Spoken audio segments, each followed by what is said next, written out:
practice, in all cases, the motivation from what we learned yesterday, that finally what we do, whether it's going to be virtuous or non-virtuous, it is not the action per se that decides, it's the thoughts, the motivation that decides whether what we do is positive or negative. Then within the positive, what are you doing? What degree is the intensity? Again, determined by not the action per se. Even if one works so hard, but the motivation is not really intense, then again the same thing. The benefit is so less, with so much effort, what we call as cost effective. Right? Cost effective, meaning that you put effort, that much the effect should be there. So the point is that in some cases, with the skillfulness, you do a very small action, but the effect is inimitable.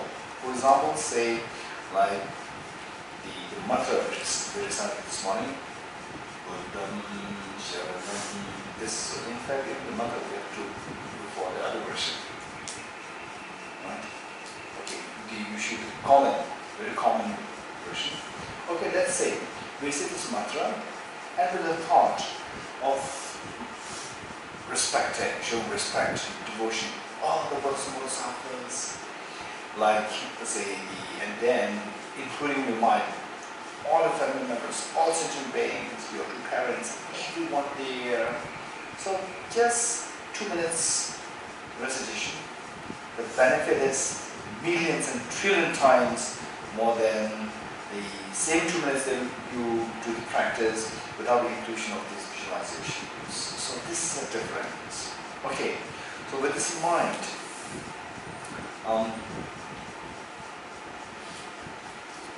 with this in mind, the setting and proper motivation, this is so important, and let's see if we can make it like a habit.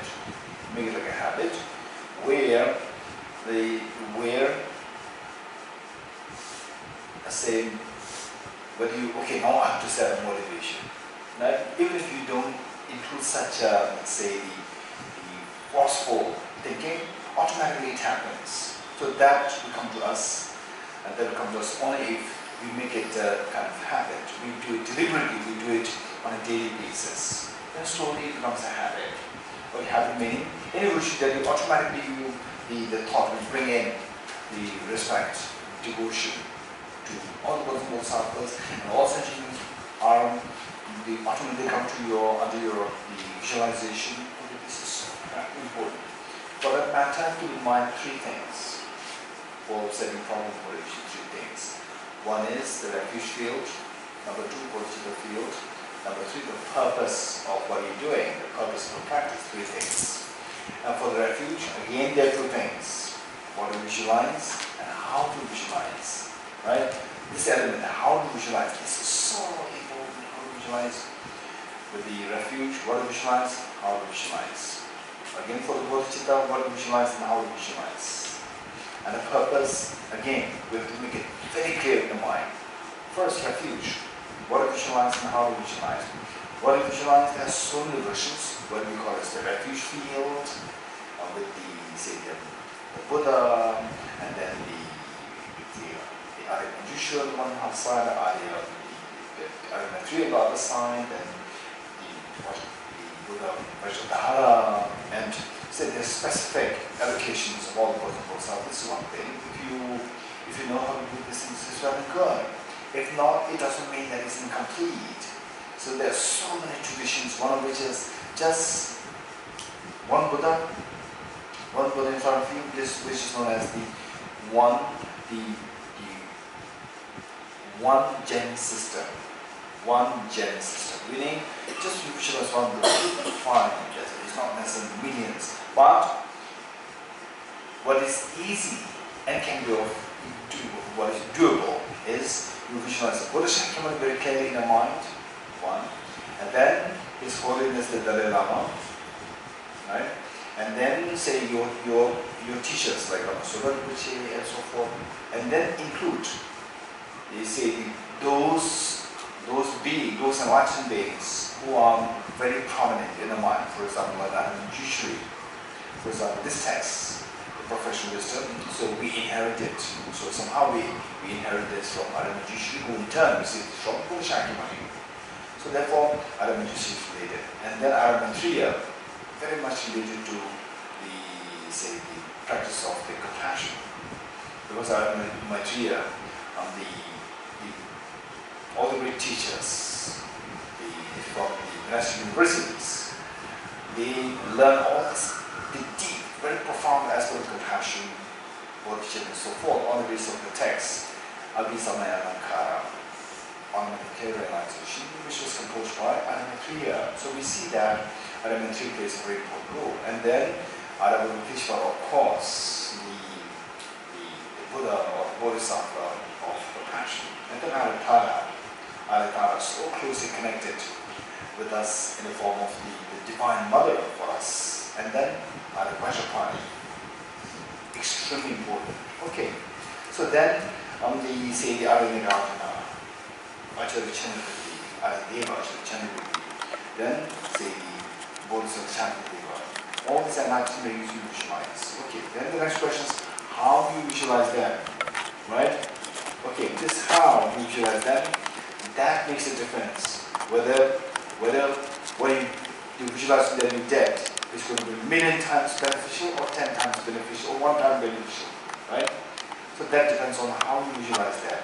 So here, we'll just put us in here, and also doing this with me, and then finish. And if you think like this, benefit is just like one of the, say, 10 units or 20 units, that's it. Whereas you visualize them in a very dynamic way, saying, they're like your parents, they're like your very affectionate mother, and you, like a lost child, come home and the mother is waiting there to embrace you, right? It's so much more than affection.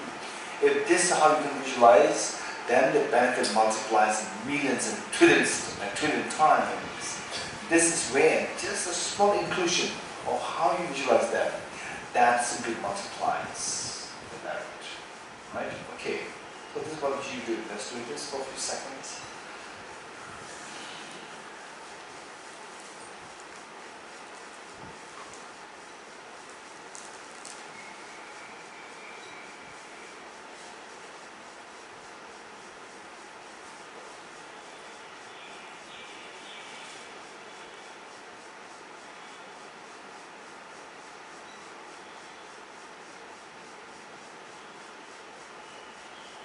Okay, next, Bodhicitta field.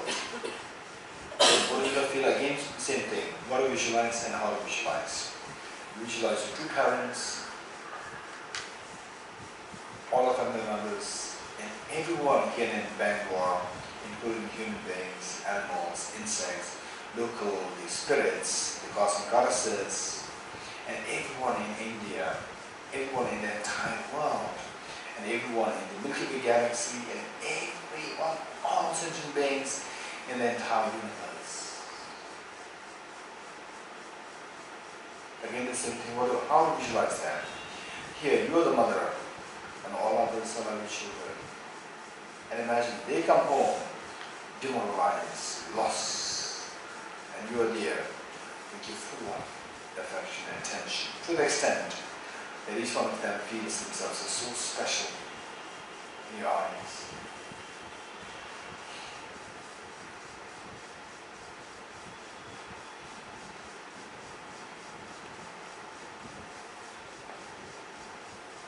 And the purpose of number 3, the purpose of this practice is eventually to uncover the ultimate treasure of happiness that exists within each one of us, that exists within yourself. This ultimate treasure of perfection, ultimate treasure of ultimate happiness, which is also known as the Buddha nature, also known as the Nalanda Buddhism. So that has to be unfolded or discovered. At the moment, it is not visible because that is defiled by the metal stains, just as the gold when mixed with the soil in its raw form. The gold is not visible because that is obscured. The glow of the gold is obscured by the soil. Now what should we do? Just as the gold becomes visible by separating the gold from the soil, remove the soil, and the coal slowly start to glow from inside. The more you remove the soil, the more it glows. Likewise, this treasure, ultimate treasure, incredibly beautiful treasure, the most precious treasure, by no means you are inferior to even the Buddhas in terms of the true nature of the mind. The Buddha's mind is they are like the very solid diamonds, clean from outside, and your mind is like the diamond so clean inside, but outside is dirty. So inside, by no means, it is inferior to the diamond of the Buddhas. So now, if this were the case, how can I get rid of it? How can I make it visible? How can I make it manifest? For that matter, you have to remove the dirts. To remove the dirts, we have to know what the dirts are, the nature of the dirts. And if your hand is very oily, greasy, just washing it under the plain water, it will not remove the oil and the grease from your hands. If you really want to remove the grease and the oil, you have to know what is the stain. After knowing the stain so well, then you apply the respective detergent. And then the grease will go away, oil will go away. This is how we have to know the nature of the metal defilements. And the metal defilements, we see that it is of two kinds, the gross and the subtle. The gross one is also known as the afflictive obscurations, and the subtle one known as the cognitive obscurations. And the gross one, afflictive obscurations, the presence of this stops you from achieving freedom from samsara. And the subtle one, cognitive obscurations, presence which stops you from achieving total omniscience or Buddhahood. And the gross one, what is the gross one like? The gross one, afflictive obscurations, is of three kinds: contaminating karmas, afflictions, and active seeds. And all three somehow are rooted to the self-grasping ignorance, meaning the ignorance which views things as objectively real, intrinsically real, and independently real. And how to get rid of this? Just cut the root, and all the offshoots of this will automatically come to dry. Likewise, cut this self-grasping ignorance, and all, however innumerable in number of the afflictions, botanic karmas, and activities they will all dry automatically. Thus, the tree, the poisonous tree of the miseries will come to an end, it will dry, and you are free from all miseries. So how to cut this ignorance? How to cut this root? Ignorance is the darkness. Just as it is through introducing the light that the darkness can be eliminated. Likewise, ignorance, the darkness of the ignorance can be eliminated by introducing the light of wisdom. So this one wisdom, there are so many kinds of wisdom. Yes, the very specific wisdom, the very subtle wisdom, the wisdom of emptiness or objective existence. That is to be cultivated. Oh, I'm so fortunate that now I'm getting an opportunity to see this wisdom, what this wisdom is like, so that my ignorance, the demon of ignorance can come to an end. Amazing. Okay, now on the other hand, we have the cognitive obscurations. That is in the form of the subtle stains left by the afflictive obscurations, subtle stains, inactive seeds. And these inactive seeds, of course, they will never germinate in the form of the afflictions, contaminants, and so forth. But they do a lot of harm for us. Okay, say, just as the smell of the garlic, after removing the solid garlic, washing the container with the water, there's a smell left. This smell will never germinate in the form of solid garlic, but the smell really harms you. For example, say you scented or you scented drink or whatever, you put it in this container, it will be spoiled by this garlic smell. Likewise, this inactive seed, the smell of the garlic lime, the cognitive obscurations, the presence of which harms us a lot in ways of stopping us from achieving total omniscience or total enlightenment. So this is These are two demons. These are the obscurations within the mind which obscure our mind. Now how to get rid of this cognitive obscuration? Again the same remedy, because this is the stain of the afflictive of the ignorance. It is the same remedy which we apply to eradicate the ignorance, the wisdom of emptiness. And yet, what determines this wisdom of emptiness will get rid of just the afflictive obscurations, or it will get rid of not only afflictive but also cognitive. That determines on the motivation. If your motivation is just the renunciation, then this wisdom of emptiness will help you get rid of afflictive obscurations but not the cognitive obscurations. If you want the cognitive obscurations to be eliminated, then the motivation must be renunciation plus bodhicitta, the unconditional love of bodhicitta, wishing to become Buddha for the benefit of sentient beings. So only then this wisdom will be effective to get rid of all the mental stains. This is the purpose of the practice. So finally we see that this wisdom of emptiness must be cultivated, motivated by the power of the renunciation of bodhicitta. And this wisdom of emptiness to be cultivated in three phases. Wisdom drawn through learning, wisdom drawn through reflection, and wisdom drawn through the meditation. So it is only through these three that we can expect to have this wisdom to cut the self-grasping ignorance and thus be freed from all the miseries, and to cut the stains of self-grasping ignorance and achieve the total enlightenment for the benefit of sentient beings. And this wisdom, as I said earlier, on the wisdom drawn through the studies, wisdom drawn through reflection, wisdom drawn through meditation. Within the meditation we see that there are two. The conceptual experience of the wisdom of emptiness and the non-conceptual experience of the wisdom of emptiness. So eventually our job is to reach the non-conceptual experience of the wisdom of emptiness. And then this non-conceptual, unless one is somebody who's gifted from the past lives. If you are beginning this life, then beginning this life, or say even from the past life, not so intensely there, then this is the order: study, reflection, and meditation. With meditation, there are two. Meditation with effort, without effort. With effort, there are two.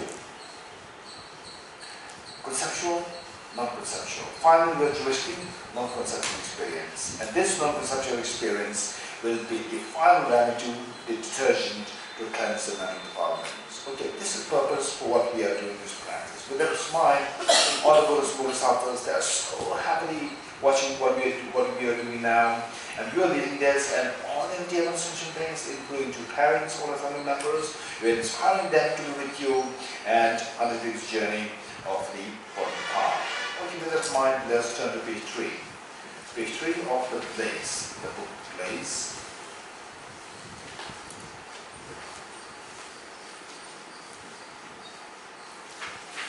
Okay. And here by great compassion, you taught the Immaculate Dharma to dispel all perverted views. To you, the Buddha of Dharma, I pay homage. And here by great compassion, you taught the Immaculate Dharma to dispel all perverted views. To you, the Buddha of Dharma, I pay homage. And here by great compassion, you taught the Immaculate Dharma to dispel all perverted views. To you, the Buddha of Dharma, I pay homage. In dependent origination, there is no ceasing or rising or annihilation, no permanence, no coming, no going, no separateness, no sameness. I prostrate to the cosmic Buddha, the supreme of all teachers, the one who taught this peace, which is free of elaborations.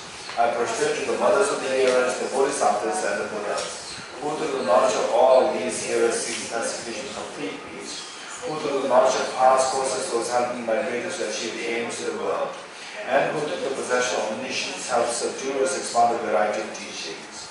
The one who is transformed into the love type, motivated by ultimate to benefit sentient beings, the teacher, God and protector, for you and your restorations. The one who has eliminated the web of conceptualizations and is endowed with that divine qualities of vast and profound, who eternally shines forth the forever noble light rays, to you the Buddha and your restorations. I go for refuge and turn enlightened to the Buddha, the Dharma, and the Sangha, by the accumulations of practice of giving and so forth, may I become a Buddha to benefit all sentient beings. I go for refuge and feel enlightened to the Buddha, the Dharma, and the Sangha.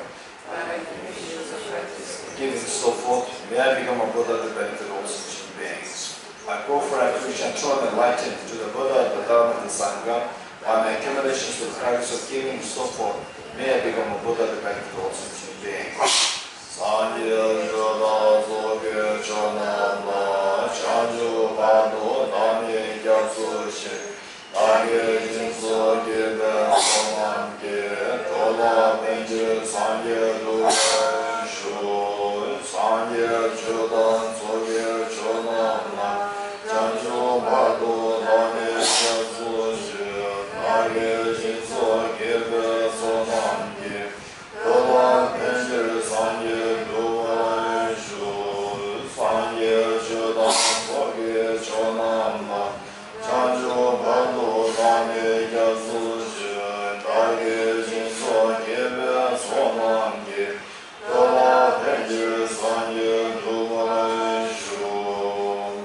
Inspired by wisdom and compassion, today the Buddha's presence, I attempt the mind of full awakening for the benefit of all sentient beings. Om Ye Dharma Hetu Prabhavam Hetum Te Shantatagato Yavadat Esham Chayo Nirodham Evam Adi Mahashramana Yesvaha.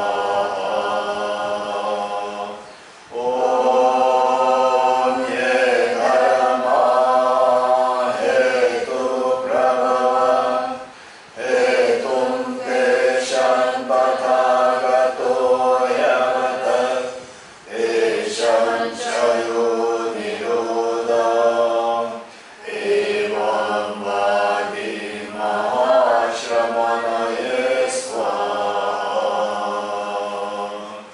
Om Ye Dharma Hetu Prabhavam Hetum Te Shantatagato Yavatat Esham Chayo Nirodham Evam Adi Mahashramana Yesvaha. All phenomena arise from causes. The causes are taught by the Tathagata, the cessation causes as well as taught by the great seer. Profound, peaceful elaboration is free, clear-like, and non-compulsive. Such is natural karma and discovered. Finding no one to fathom this teaching, in silence or retired into the woods. Beyond utterance, thought and expression is a professional wisdom, which is unborn, unseized, and has the nature of space. It is a ultimate apprehension of self-realized wisdom, that the mother of the Buddhas of the 3 times are pure peace sense. The Guru is the Buddha, the Guru is the Dharma, likewise the Guru is the Sangha. The Guru is the source of everything wholesome. I go for refuge in the Guru. By the sound of the vibrant drum of Dharma, please liberate all pains and miseries. I beseech you to kindly remain in teachings until I have experienced billions of aeons. The Buddha does not watch the negativities of beings, nor does he remove their miseries by his hands. His spiritual realizations are not transferred to them. It is by teaching the truth of suchness that the beings are liberated. With folded hands, I beseech the Buddhas of all directions to shine the light of Dharma for all people and miseries gloom. If you're attached to this life, you are not a spiritual practitioner. If you're attached to samsara, you have no renunciation. If you're attached to your own self-interest, you have no bodhicitta. If there is grasping, you do not have the view. Page 14, praise to Shantideva Buddha. And as I mentioned yesterday, the reciting this, it should see if you have the qualities of the Buddha indicated there.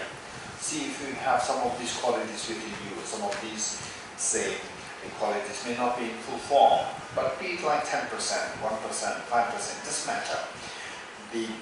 If you do see that you have some of these qualities, rejoice in this and see how to nurture them further. One. If you don't have these qualities, knowing that these are the qualities always a wish, one individual person becomes fully enlightened. So, then you strive to see if you can acquire these qualities the best you can, and then nurture them further. So this is what we should be. This should be the purpose of reciting this grace. Okay. To the founder, the endowed transcendental destroyer, one born beyond, full destroyer, completely perfected, full of awakened being, perfect in knowledge and in good conduct, Sugata, noble words, the free God of human beings to be tamed, teaching gods and human beings to you, the completely and fully awakened one, the endowed transcendental destroyer, glorious conqueror, subduer from the sacred land, and persuade you offerings in your refuge. When, O Supreme amongst humans, you are born into this earth, you face our senseless trials, and set up supreme in this world. To you who are wise and unconstrained, with pure bodily form supremely pure, wisdom ocean like a golden mountain, filling the places in the three worlds, below the best of you are constrained. With the supreme science placed like a spotless moon, cover that gold to you are constrained. Thus without you, the three worlds are not, and to have the wise one to you are constrained. The Savior having great compassion, the Father having all understanding, the field of vanity qualities like a vast ocean, to you is the tabernacle straight. Free one from attachment, the virtue that frees one from the lower realms, the one path of sublime pure reality to the Dharma that pacifies that restraint. Those who are liberated and also show the path of liberation, the holy field qualified with realizations, who are devoted to the marked precepts, to you the sunlight restraint. Do not commit in non-virtuous actions, perform only perfect virtuous actions. Subdue mind, bodily, this is the teaching of the Buddha. A star, a visual apparition, a flame of lamp, an illusion, a drop of dew, or a bubble, a dream, a flash of lightning, a cloud, see conditioned things as such. With this Paris may such beings attain the rank of all seeings, and through the four faults and the big illusions and other solutions, perturbed by the waves of aging, sickness, and death. Okay, let us turn to Heart Sutra, page 29.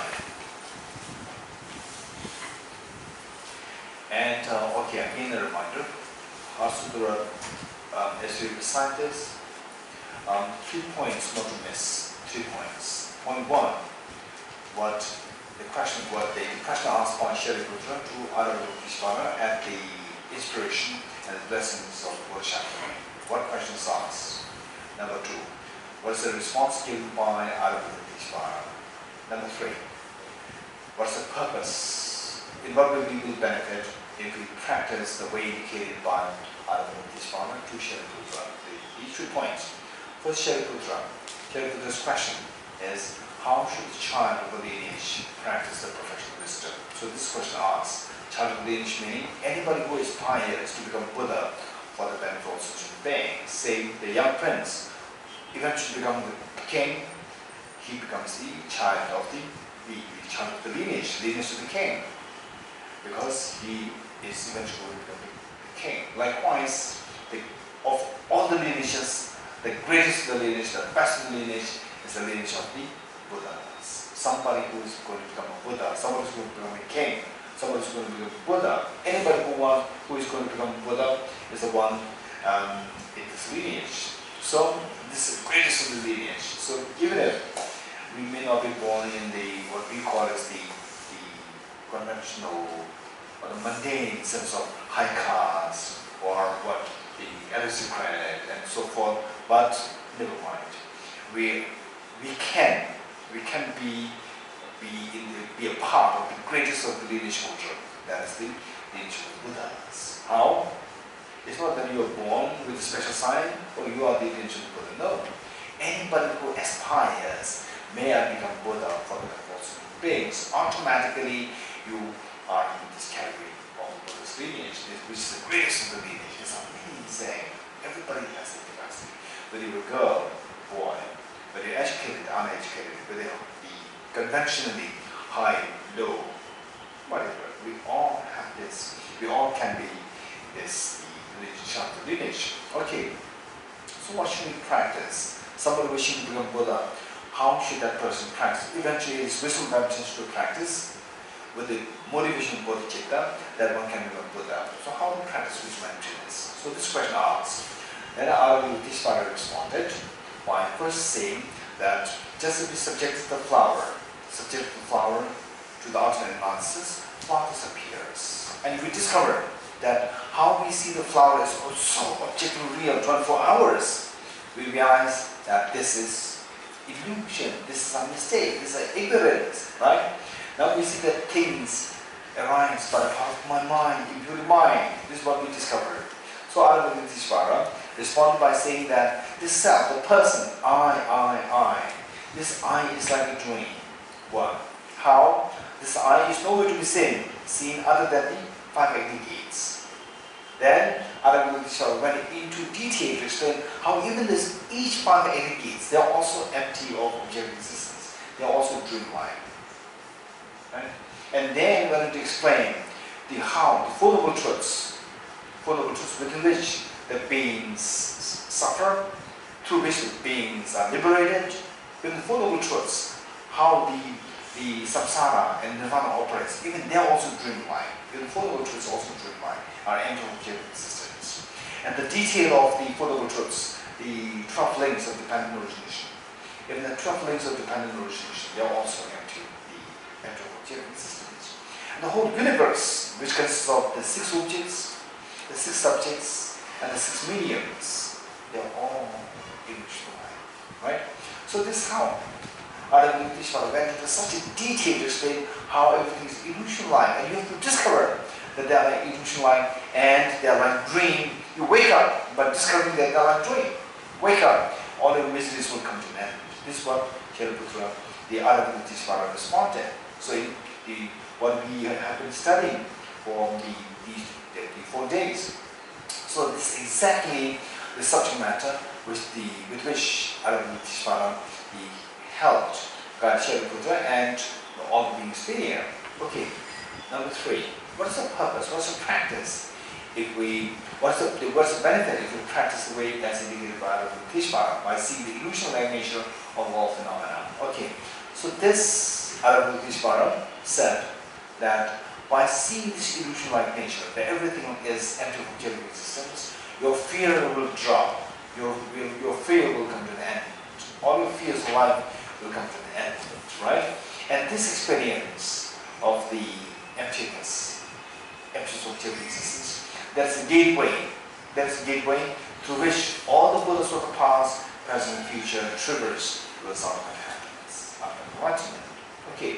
So this is where you will find in page 30, second paragraph, which reads, Shantideva, therefore, because there is no attainment, Bodhisattvas, no attainment meaning there is no objectively existent attainment, Bodhisattvas rely on and dwell in perfection wisdom, the mind without obscuration and thus without fear. All obscurations cleanse by seeing emptiness, and the fear dissolves. Having completely passed beyond error, they reach the end point of nirvana. All the Buddhas who dwell in the 3 times, also manifestly completely awakened, once the path of perfect complete enlightenment, in reliance on the perfection wisdom, in reliance on this gateway of the perfection wisdom. Okay, this is the whole purpose. Okay, let's recite this. So, henceforth, actually it is good if we make the habit to recite Heart Sutra every day, right? Every day. This is the essence of all the teachings of Buddha. All the teachings of Buddha. And every time you read this and be mindful of the 2 points, right? It is amazing great gift, right? So for example, for a businessman who is working just for money, say every time there's a bank deposit happening, right?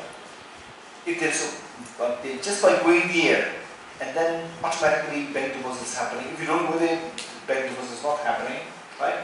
Then what will this person do? Make sure that we'll be so happy going there, right? Going there every day, going there is such a treat for the person. Likewise for us, reading this Heart Sutra every day is much more than creating bank deposit, right? The merit, the wisdom, both are accumulated simultaneously every day with least effort. Okay, these are the things that we need to learn how to pursue through the journey. Pursuing through the journey requires so much skills. Okay, let's read this together. And meanwhile, again, same thing, all sentient beings are with you, and all the Bodhisattvas, particularly Buddha Shakyamuni, Arya Nagarjuna, and Chelkuta, they are watching us with tremendous love and affection. I prostrate to the Arya Nagarjuna. Last day here at one time, the Buddha was dwelling in the master Bodhisattva mountain in Rajgriha, together with a great community of monks and a great community of Bodhisattvas. At that time, the Buddha was absorbed in concentration on the categories of phenomenal Buddha, profound illumination. Also at that time, the Bodhisattva Mahasatva, Arya Nagarjuna, looked upon the great practice of the profound illumination of wisdom and beheld those Bhagavad also as embryo in nature. Then through the power of the Buddha, the Venerable Shantideva said this to the Bodhisattva Mahasatva, Arya Nagarjuna, how should any child of the lineage who wishes to practice activity with profound professional wisdom train? He said that, and the Bodhisattva Mahasatva, Arya Nagarjuna, said this to the Venerable Shantideva, any son of daughter of the lineage who wishes to practice activity with profound professional wisdom should look upon it like this, correctly and repeatedly, the holy rules by is also as empty in nature. Form is empty, emptiness is form. Emptiness is not other than form, form is also not other than emptiness. In the same way, feeling, discrimination, composite factors, and consciousness are empty.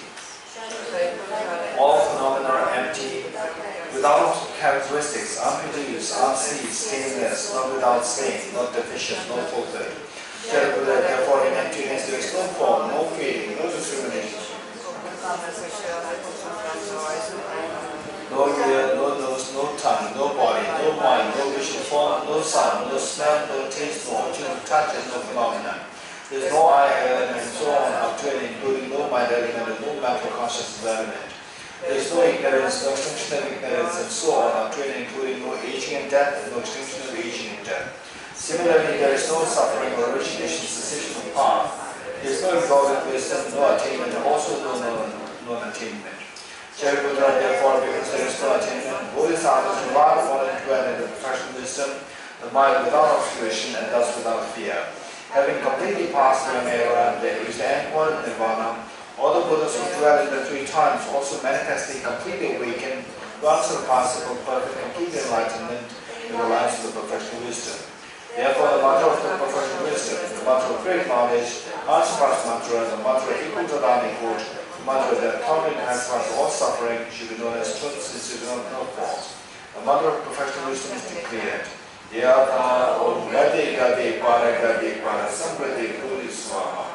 Shariputra, the Bodhisattva Mahasatva should train in the profound professional wisdom like that. Then the Buddha arose from the concentration and commanded the Bodhisattva Mahasatva, Arya Nagarjuna, saying, well said, son of the lineage, it is like that, it is like that. One should practice a profound professional wisdom just as you indicated, even that the Tibetans will rejoice. The Buddha having thus spoken, Venerable Shariputra, the Bodhisattva Mahasatva, Arya Nagarjuna, who surrounding the entirety of all the world of gods, humans, asuras and gandharvas were overjoyed and highly praised as spoken by the Buddha. Okay, as we recite this mantra, visualize that Buddha Shakyamuni is so compassionate, so lovingly exhorts us thus. Don't remain in the fields of samsara. Come towards the ultimate happiness. And you hearing this melodious voice of Buddha Shakyamuni, you in turn inspire your two parents, all family members, and all sentient beings, all demon sentient beings of the three worlds, informing them, look, this is why compassionate teacher Buddha Shakyamuni is inspiring us.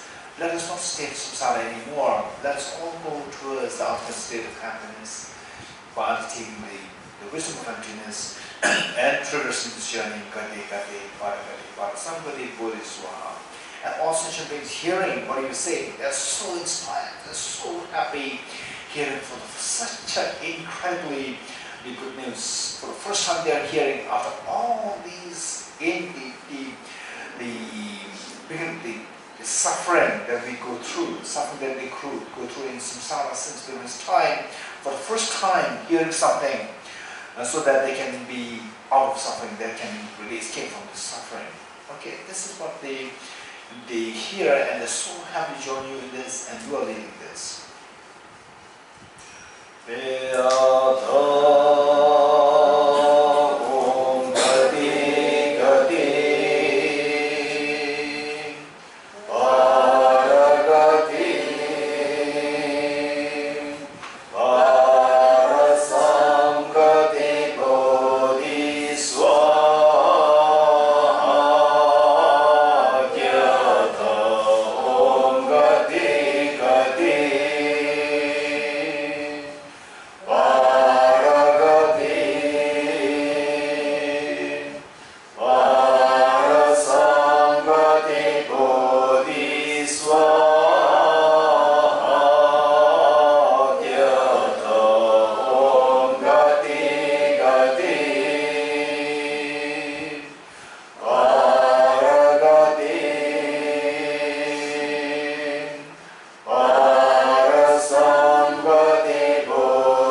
certain part of the truth. May in and outer humans be transformed. May they be dispelled. May they be non-existent.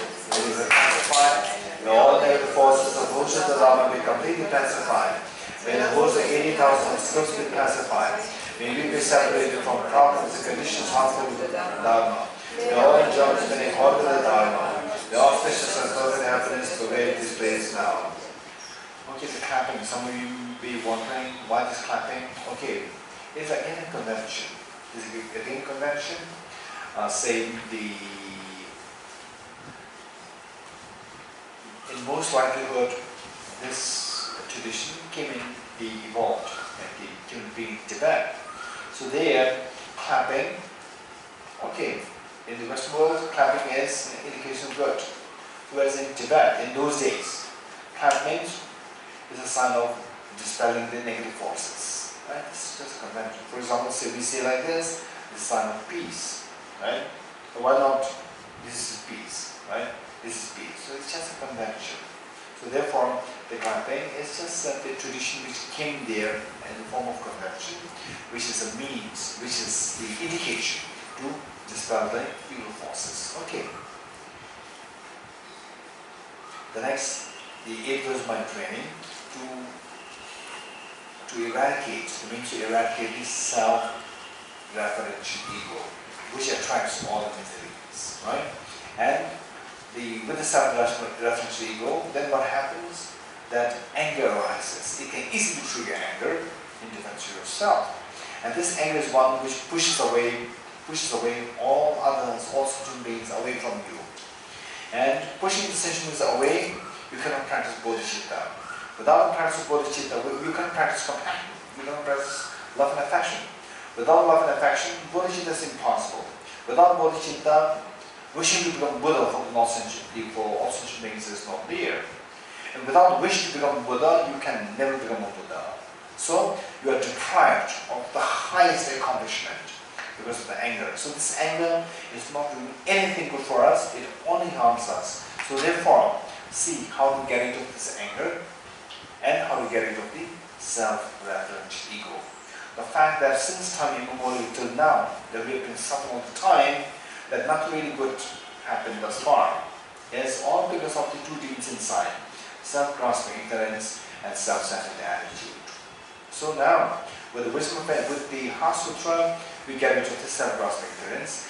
With the 8 verse mind training, right, we get rid of the self-centered attitude. So the two demons are incorporated and your mind becomes so pure. That is the full awakening. Okay, so this is what we're going to read, 8 verse mind training. And I remember, I think many years ago, that during one of the public teachings of His Holiness the Dalai Lama, His Holiness very clearly indicated and told the public that this 8 verse mind training, His Holiness himself, they practice it, reads it, every day do a contemplative meditation on the basis of the 8 verse mind training every day. So therefore, these are the inspirations for us. Again, if you can include this, say precisely, they say, even if you may not be able to do all these prayers which we did, thus far, but if you include Heart Sutra and 8 verse mind training with a proper set of meditation, initially, like I go for refuge, the Buddha, Dharma, Sangha until I'm enlightened, right? So that refuge in bodhicitta stands, you can say it 3 times, and the Heart Sutra and 8 verse is good enough, right? Whereas you can do other things, is addition. But if not, at least you can do these 2 things. It's good enough that the seed of compassion activated, the seed of the wisdom is activated. So with this, you are always putting effort to get rid of the 2 demons. And that is our final journey of life. Okay, with that in mind, let's recite the 8 verses. With the determination to achieve the highest aim, for the benefit of all sentient beings, which surpasses into the potential, may hold them dear at all times. Whenever I interact with someone, may I view myself as the lowest of this world, and from the very depth of my heart, respectfully hold others as superior. In all my deeds, may I avoid my mind, and as soon as the mental and emotional afflictions arise, as they endanger myself and others, may I strongly confront them and avert them. When I see beings of unpleasant character, or oppressed by strong negativity and suffering, Opportunity for their rare find as if I discovered a true treasure. Then others of the jealousy treat me not only the beams left and scorn, and take upon myself the defeat and offer to others the victory. When someone whom I help or in whom I place great hopes mistakes me in extreme hurtful ways, I regard him still as my precious teacher. In brief, can offer a benefit and joy to all my mothers, both directly and indirectly, and I quietly take upon myself all hurts and pains of my mothers. Now all these may not be found by the states of the eight mundane concerns, and by recognizing all things as illusions, devoid clinging will release from the bondage. From my two collections, past the space that was amassed from working with effort at this practice, for a great length of time, and I have become the chief living Buddha for all those whose minds were smiles blinded by ignorance. Okay, next day, 7 in Puja, page 34. I bow down to you who are a Manjushri. You light of achievements, God of freedom in the present, past, and future, in the worlds of 10 directions. All of you with bodies, speech, and sincere mind are bowed down. With the energy of aspiration for the Bodhisattva way, with a sense of deep respect, and with many bodies as atoms in the world, for all you Buddhas visualize as real are bowed down. On every atom of Buddhas, as numbers and atoms, each of is a host of Bodhisattvas, and I'm confident the sphere of all phenomena is entirely filled with Buddhas in this way. With the infinite oceans of praise for you and oceans of sound from the essence of my voice, I sing the excellence of Buddhas and celebrate all of you as Sugandhas. Beautiful flowers in regal gardens, sweet music, scented walls and parasols, sparkling lights and sublime incense I offer to you victorious ones. Fine dress and fragrant perfumes, sandalwood powder, heat high as Mount Meru. All wondrous offerings in spectacular array I offer to you victorious ones. With transcendent offerings, pious and fast, with profound admiration for all the Buddhas, with strength of conviction in the Bodhisattva way, offering I bow to all the victorious ones. Every harmful action I have done with my body, speech, and mind, overwhelmed by attachment, anger, and confusion, all this I openly lay bare before you. I lift my heart and rejoice in all the merit of the Buddhas and Bodhisattvas in 10 directions, of solitary realizers, here still training, and those beyond, all ordinary beings. You who are the bright lights of worlds in 10 directions, who have attained the Buddha's omniscience through the stages of awakening, all you who are guides, please turn to the supreme will of Dharma. With palms together, I earnestly request you who may actualize nirvana. Please stay with us for eons, numberless as atoms of the world, for the happiness and well-being of all one person samsara. Whatever I buried, I may have accumulated by making all prescription, offering, and confessing. Rejoicing and requesting that the Buddha stay and teach, I now dedicate all this for the full awakening of all beings. What's the number offering? This ground anointed with perfume, strewn with flowers, adorned with Mount Meru, the 4 continents, the sun, and the moon. I imagine this as a Buddha filled with offering. The all sentient beings enjoy this pure lamp.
Becoming frustrated with ignorance that grasps the true existence, please bless me with genuine renunciation, seeing all aspects of samsara as deliciously repulsive.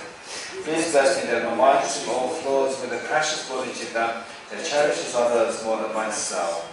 Please bless me to have an immaculate experience of the wisdom of emptiness that does not see even an atom of intrinsic reality on the basis of understanding how things come into being by dependent origination through mere conditioning. Please bless me that my mind stream overflows with the precious wisdom of the non-duality of bliss and emptiness. Okay.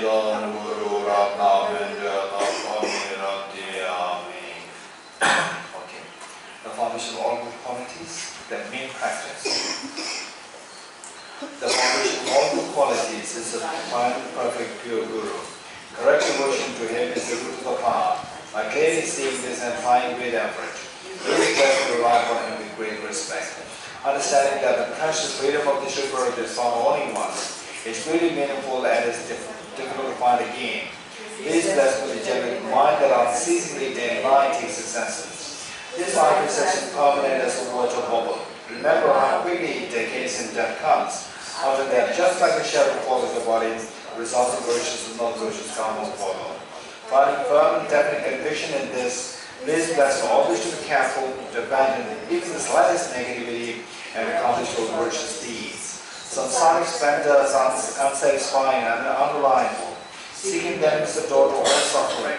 Recognizing these shortcomings, please bless me to generate a strong wish for the bliss of liberation.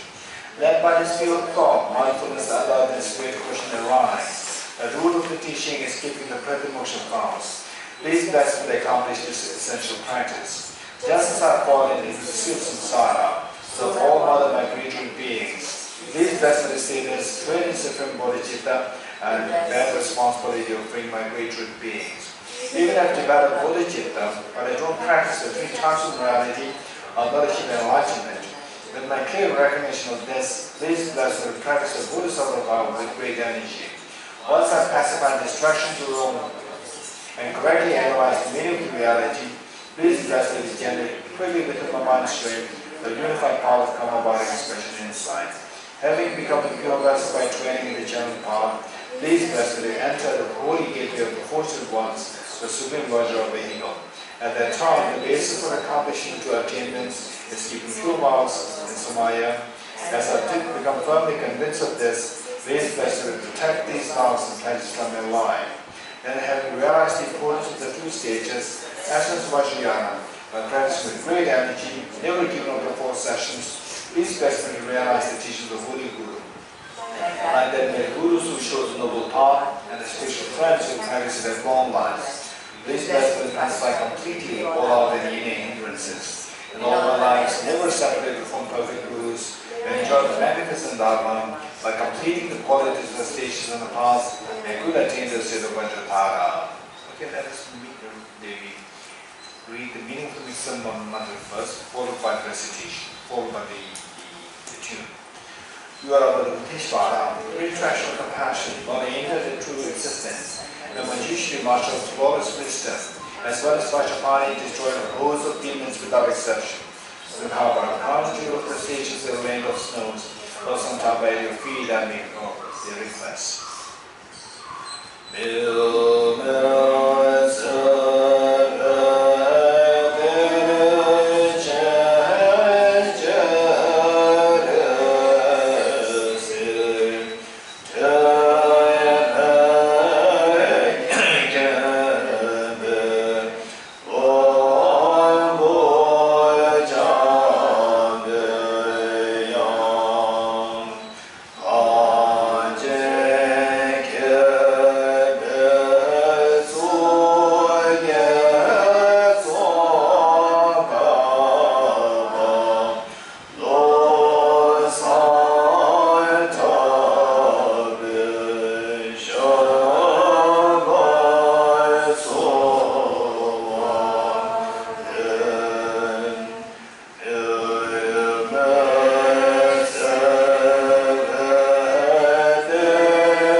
victory march of flawless wisdom. As far as Vajrapani destroyed rows of demons without exception, Tsongkhapa, crown jewel of the sages of the land stones, Alexandra by your feet and equipments. Okay, the next January reminder of continent yoga. Okay, as a part of this, what we do is that first we do the 5 minutes breathing meditation. 5 minutes breathing meditation. Okay, so now that the instruction is very clear, 4 points: body posture, focal point, identify the areas of meditation, apply remedies. Which be exceptionally okay. So now to make it short with the posture, sitting upright and eyes not closed. These two are the most important things. Then for the focal point, just focus on a tiny dot within those upper lip. Be multitasking, count breath, breathe in, breathe out, second one, breathe in, breathe out, second two. This is what we're going to do for 5 minutes. 5 minutes means, for some people it can be like 60 cycles, for others it could be like 100. It depends on the length of the individual person's length of the breath. Okay. Then the number 3 and number 4 so important. Number 2 and number 4 so important. Okay. I'm dealing with my friends who say that okay, I do meditation every day for like 10 minutes, half an hour, 1 hour, and so forth. Okay. I am warning you. This is so important. Let's not think about just this life, think about the future lives also, right? Right from the beginning, make sure that you do a proper meditation. Make it a habit to do a proper meditation so that in the future lifetimes, say, since you're born as a young girl or a young boy, and there's somebody teach meditation, you see somebody else doing meditation, you just feel like doing meditation, you do it and you do high quality meditation, right? Next slide. Okay, how will that happen? It depends on who you are today. This life, we should not build a bad habit of meditation. We must build a good habit of meditation. What's good habit of meditation? Meditation with high quality. What do you mean by meditation with a high quality? Be watchful of the point number 3 and point number 4. This is so important. Even other people say that I meditate for 1 hour and you are doing just 5 minutes, it's fine. What you're doing is more, perhaps what you're doing is much more meaningful than what other person doing 1 hour. 1 hour sitting like this, okay, calm, peaceful, 1 minute, and so many thoughts, distracted thoughts are going in the air, right? You can control it, and still sitting like this, you are building a very bad habit, right? Never do this. Just focus on the quality first. Make it 1 minute. Make it 21 cycles. 21 cycles to the breath is just over 1 minute. Finish. 21 cycles, give a short break, few seconds. Again 21 cycles. Again give a short break. If you want to do it for like five sessions, do it, right? Don't do like 5 minutes in one stretch, 10 minutes in one stretch.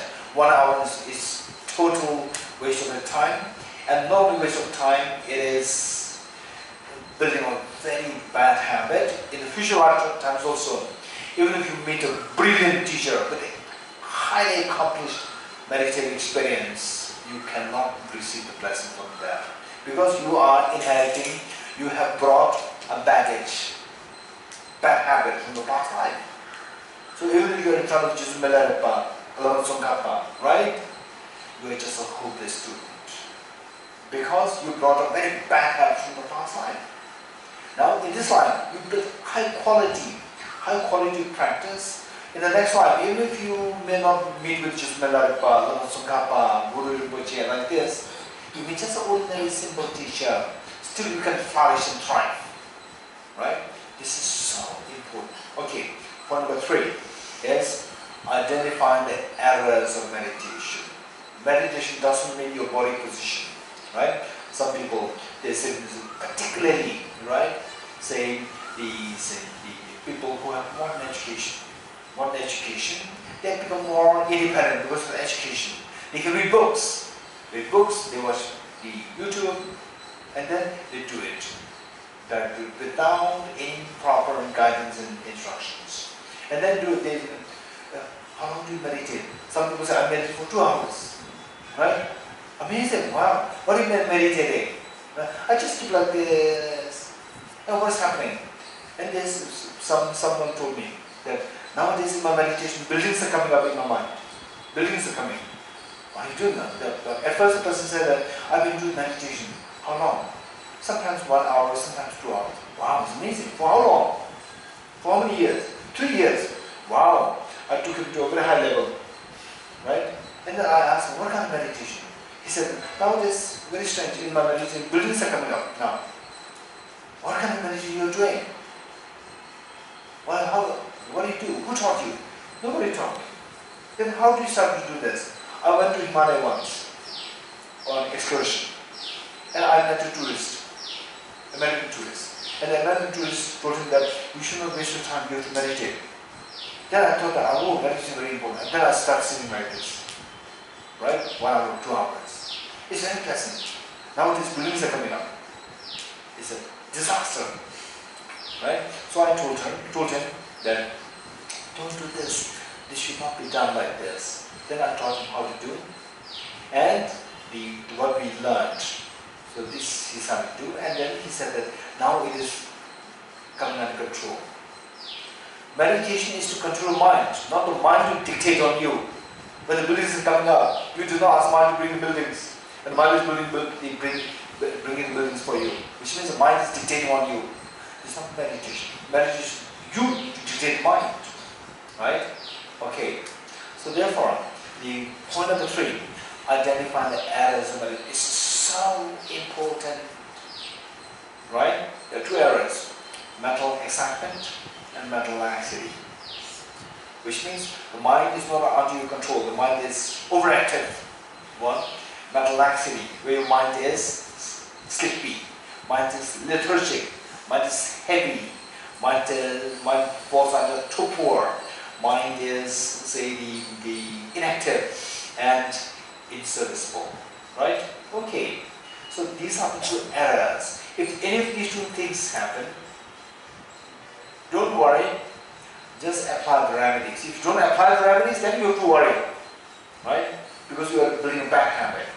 You apply the remedies. The remedies 2, introspection and mindfulness, right? Introspection, mindfulness, as simple as that. And nowadays, it is become very popular, mindfulness meditation. It's so good, right? Some people, they solidify the 2 things, introspection, mindfulness, and mindfulness, right? So the point is that whatever meditation that you do, these 2 must be applied, introspection and mindfulness. Okay, whether you do Goenkaji's meditation, whether you do Sakya meditation, Kagyu meditation, Nyuwa meditation, Guru meditation, it doesn't matter. Whatever meditation you do, make sure that your meditation is of high quality. That is determined by point number 3 and 4, right? Introspection, once in a while, check if your mind is still meditating, or your mind is already distracted, or the mind is sinking, right? Oftentimes in our meditation, what can happen is that your mind is already distracted, and you are unaware that you are distracted. You are unaware that you are distracted. And then you sit like this, your mind is distracted for 10 minutes already. 10 minutes already, right? And then suddenly, oh no, what am I doing? Right? It's already 10 minutes gone. You're getting it? So therefore, introspection, mindfulness. Once in a while, keep an eye on your own mind to see whether your mind is meditating, or the mind is distracted, or the mind is relaxing. This is so important, introspection. Once with the introspection, you discover what is happening. Your mind is distracted or relaxed state, and apply the mindfulness. Right? Bring the mind back to the intent of your meditation. Slowly, the mind will be under your control. The mind will start to listen to you. Right? Okay, this is so important. 5 minutes.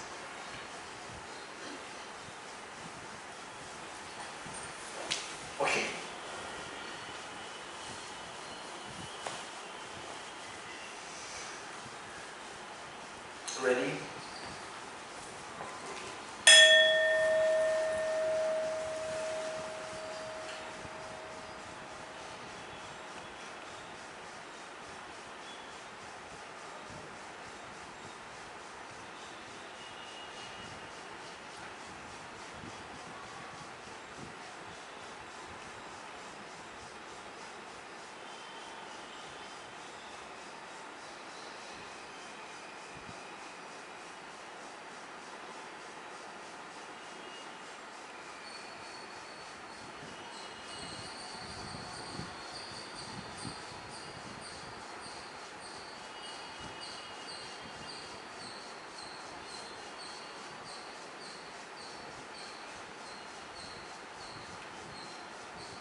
Thank you.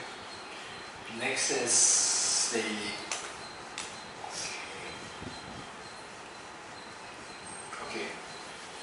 next is the practice of renunciation,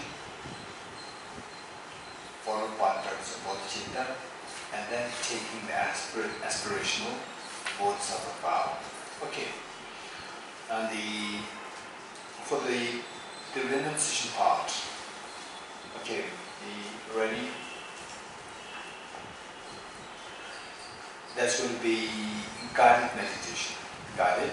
We do that in the form of the 4 seals. 4 seals.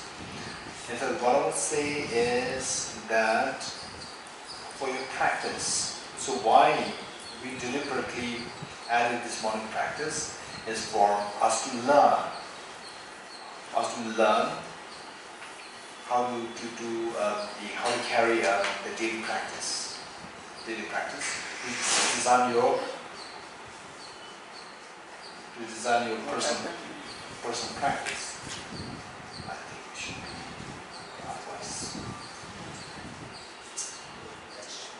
Matchbox, yes. We can put it down. Yeah. Thank you.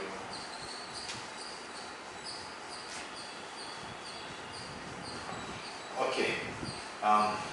Anyway, this is considered very auspicious. Yeah. Once what happened was that in the Delhi Tibet House invited His Holiness for a teaching. Yes, for a teaching. And then for the public teaching in Buddha Park. And while His Holiness were teaching in front of the main statue, Buddha statue, the incense, because the start, they put many incense sticks there, and then suddenly the incense container itself started to burn, catch fire. And then the people noticed that, then His Holiness sensed it, and His Holiness said, so generally this is considered very auspicious. So they said, okay, this is auspicious, provided it does not destroy, damage the people, destroy the people. Hurt. It does not hurt people. Otherwise, it's very auspicious. The fire burn. Yeah. Okay. Catching fire.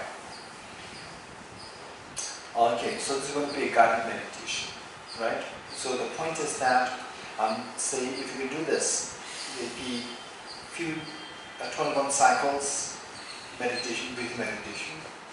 1, including your life in your daily practice. 21 cycles of breathing meditation. You can do it 3 or 4 times in the morning. First total going to be like 5 minutes in total. Don't do like 5 minutes in stretch, 10 minutes like stretch. Later on, when your practice becomes more stable, then you can extend it to like 5 minutes in stretch.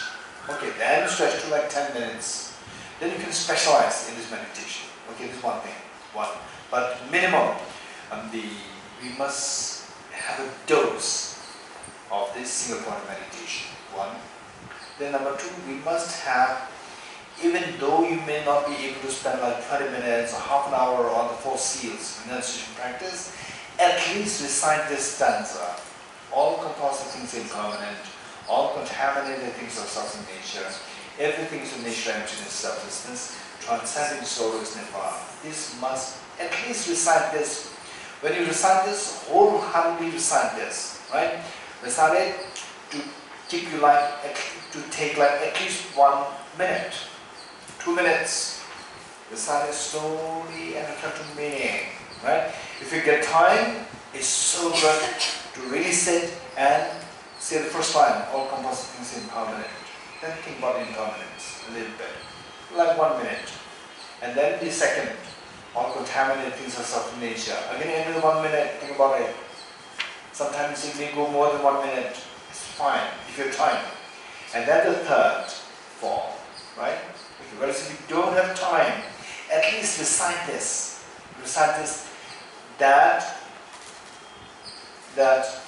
later on, when you have more time, okay, now I should not be doing like this, I should not be compromising with my practice, I should do the practice with more dedication, and you have to really sit and practice. Because that you do this restoration of 4 seals every day, so it will automatically come there, then you can make it longer practice. You getting it? This is so important. Okay, renunciation. Then next one is bodhicitta. For the bodhicitta, I'll say there are 2 methods. What are the 2 methods? Bodhicitta methods. 7-point cause and effect method, which is bodhicitta, and equalizing and exchanging method, which is bodhicitta. The 2 methods. What about Tonglen? Tonglen is a part of the second method. It's a part, right? So okay, but it's okay. This is the question. This matter is very important. Say Tonglen practice. Tonglen practice. What I would suggest is that Tonglen practice always okay. Finally, it's up to the individual. I can share my thoughts, whether you listen or not listen, up to the individual, right? With the Tonglen practice, if possible, always do that with the second method, which is equalizing and exchanging self for others to generate bodhicitta. Always do that as a part of that. Don't do that in isolation.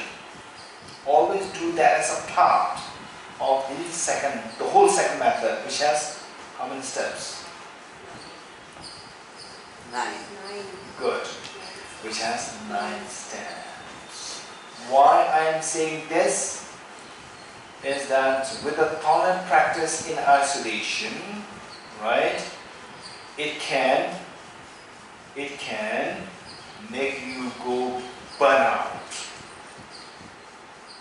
It can make you feel burnout, right? Because you remember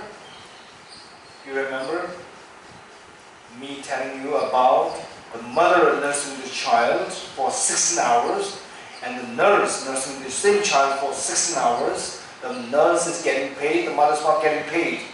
Mother will not feel burnout. The nurse will feel burnout. Why? The nurse is lacking the love and affection.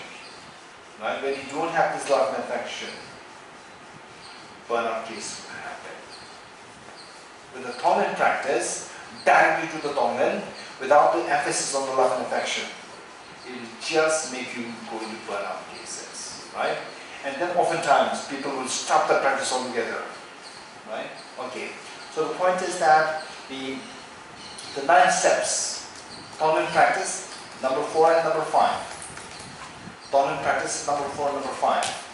So Tonglen practice number 4 and number 5. Number 1, 2, 3. 1, 2, 3 will help you to cultivate intense love and affection towards others. Number 1 and 2, number 1, 2, 3. Right? Then 4, 5 Tonglen. Then 6. Then number 7. Number 7, again will invigorate your love and affection towards others. So therefore, Tonglen practice, if possible, always do that as a part of the whole 9 steps. Don't do that in isolation. But the point is that if you have been doing the 9 steps, always 9 steps you're doing this, and then suddenly, right, the situation where you want to do the Tonglen, you can do it in isolation. There's no problem. But you don't do the 9 steps at all, right? And then always doing just the Tonglen, it can lead you to burnout cases, right? It can make you to go into a burnout situation, and then you may not want to do it, right? This is the problem. So therefore, and by doing the practice of the 7 steps, 7-fold cause-effect method, and the class method, equals exchange method, by doing these 2 methods, and then say you have a stable experience of bodhicitta, right? Then it is not necessary that always Tonglen should be accompanied by the remaining the 9 steps. Not necessary. You can do Tonglen in isolation. But for us, the beginners, never. Okay, I will say this. My suggestion is always do Tonglen practice in the accompaniment of the as a part of the 9 steps of the equalizing exchange practice. Okay, so with this, the shamatha practice, renunciation on the basis of the 4 seals, then the bodhisattva practice, if you have time and you're fully dedicated, if you have a good skill, if you have a skill in time management, then go for both the methods every day. 7-fold and the 9 steps. Both the methods every day. Whereas, if you're not good in time management, why I'm saying this is that sometimes just doing the 7-fold meditation, 7-fold cross-fold meditation, bodhicitta, it will take you like 1 hour. And then, oh, it's only 1 hour gone, now I have the 9 steps left, equalizing exchange left, but I promised to do it. Again, it may take you another 1 hour. You feel so tired. And the next day, okay, should I do this practice or not? It takes me like 2 hours. Okay, then you may stop. Therefore, if you have a skill in time management, okay, let's say like 15 minutes or 20 minutes, the first practice. The second method, another 15-20 minutes. If you can manage the time well and quality practice is happening, then do both. If you're not good at time management and if you can easily feel demoralized, right, then do 1 step a day. 7-fold today, then the equalizing exchange method tomorrow, the alternate between the 2. But do 1 practice minimum every day. But if you don't have time, what should they do? This is the next question. Then include the 4 immeasurables. Right? Include 4 immeasurables. Do the 4 immeasurables and conclude with the bodhicitta commitment. Conclude with the bodhicitta commitment. So that will be quicker. Right? Okay. Then, but don't stay there. Don't make it always like, don't always go for the easy ones. When you do have time, like weekends, or you have like say 1 week holiday, right? You take say 3 days off, like this. Then don't always go for the easy ones, right? You do it in a more elaborate way. That whole practice may take you like 2 hours a day, or like 1 hour a day, right? Make sure that sometimes you do the more elaborate version. Okay, this is about the bodhicitta. Then the next one is the wisdom of emptiness. Okay, wisdom of emptiness, I may suggest that once you learn, and particularly from this book, Staircase to Emptiness, I mentioned this to you? Yeah. Staircase to Emptiness. You can design your meditation emptiness on the basis of the staircase to emptiness.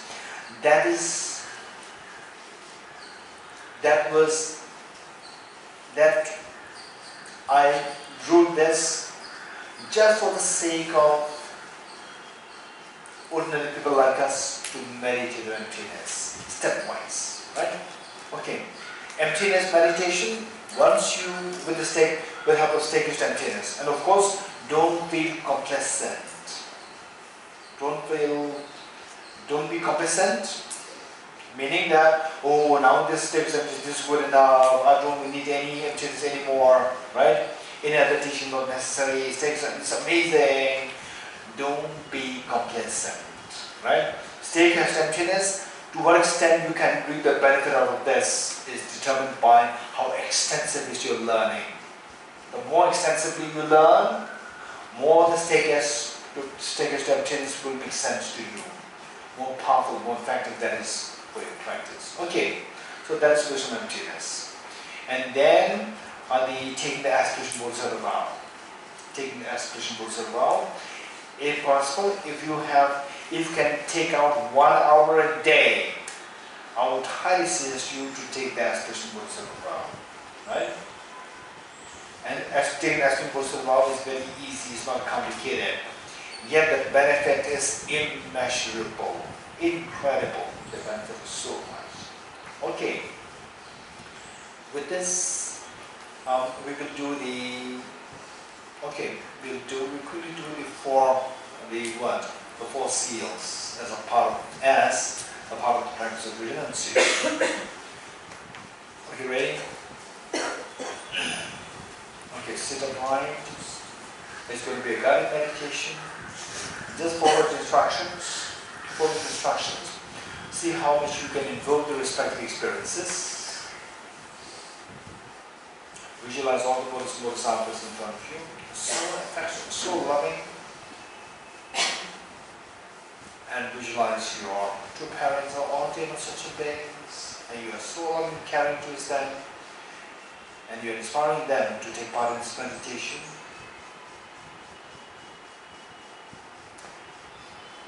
Okay, renunciation. Renunciation doesn't mean to renounce your happiness. It doesn't mean to renounce the good things that you have. It is to renounce the miseries. This is the meaning of renunciation. People have a total misunderstanding of what renunciation is.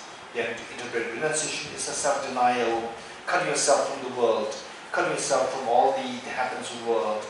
This is a wrong interpretation. Renunciation is to renounce the miseries.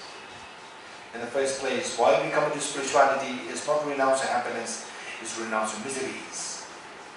The spirituality can help me to teach how to get rid of my miseries. Okay, renunciation means to renounce the miseries. How to get rid of the miseries? As the Buddha indicated in the mantra, Ye Dharma Hedu Prapata.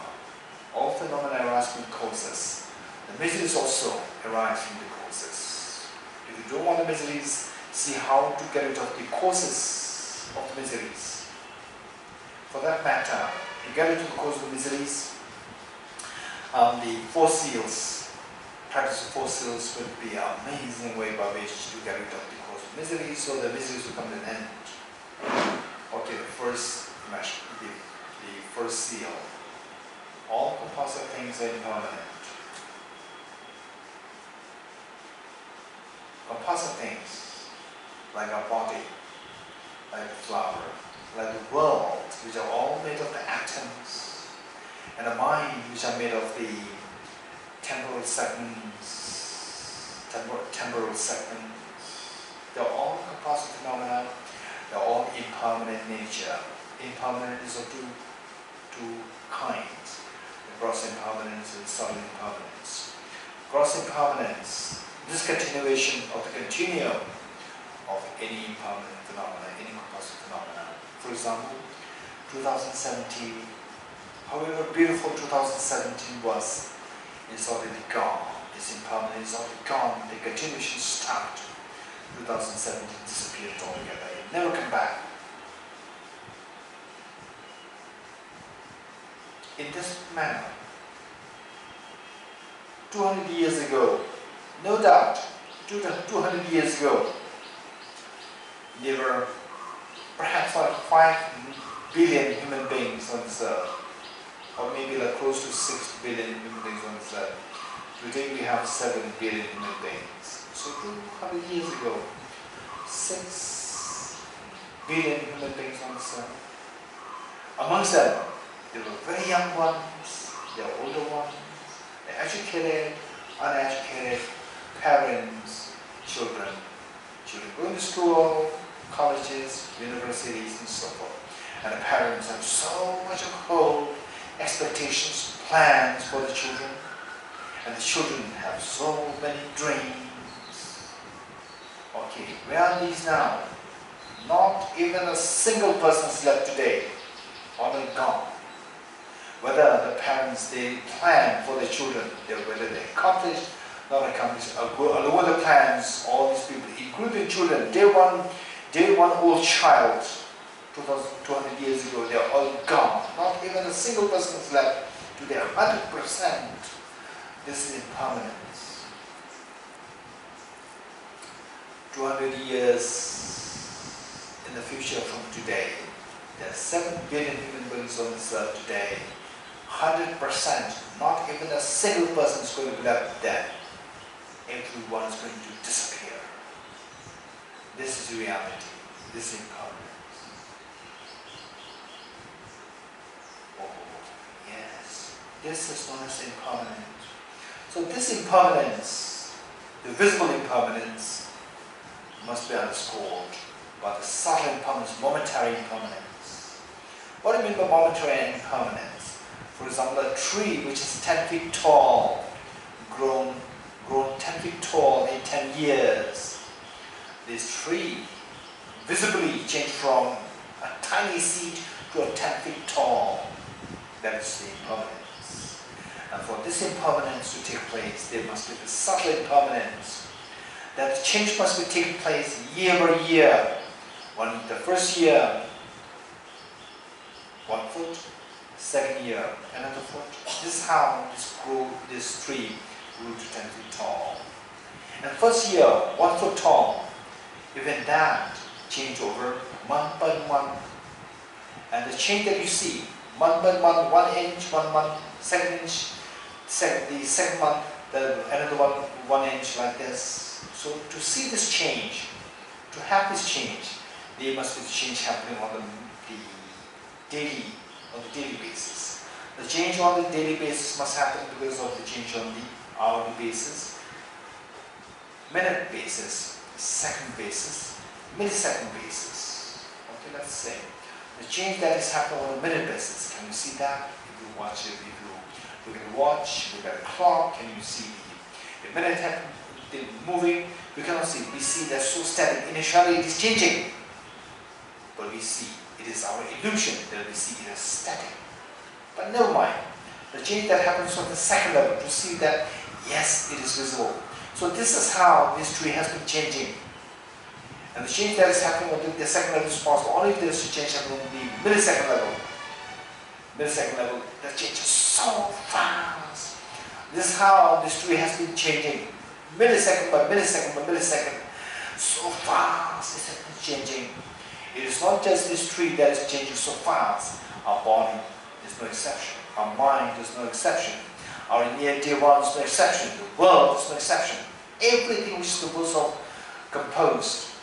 the parts, composed of the atoms, composed of the temporal parts, they will all undergo such a fast change, such a fast change. It was quite scary. My body is also changing that fast, like how the milliseconds work. That you put on the timer and how the digits, they move so fast. This is how the body moves, how my mind moves, how myself, how this person changes, ages so fast. It's quite scary. Okay. This is known as all-encompassing things impermanent. Okay. If this is the reality, impermanence is quite scary. Okay. This eye, this body, if it is moves so fast, it is like suddenly I'm thrown in a very fast moving train. If I'm thrown in a fast moving train, what's the experience like? So scary. Why? We don't know where this train is taking me. Likewise, this body which moves so fast. I don't know where this body is taking me. Good. No doubt. No doubt. This train, where it is taking you, is determined by the driver. If the driver is a mother, no doubt she will take you towards a picnic spot. But if the driver is a kidnapper, is a terrorist, he will take you to a slaughterhouse. Likewise, in our case, what is the driver? Our mind is the driver, and our mind is under the force of the two demons: self-grasping, the self-centered attitude. These two will never take me to a picnic spot. These two will never take me towards enlightenment and nirvana. These two will take me to a miserable state of samsara, incredible sickness, aging, death, tension, depression, stress, anxiety, and so forth. This is the job of these two demons take me. Oh, it's so scary, it's so scary. When will this end? When will this misery end? Okay. This impermanence is of three kinds.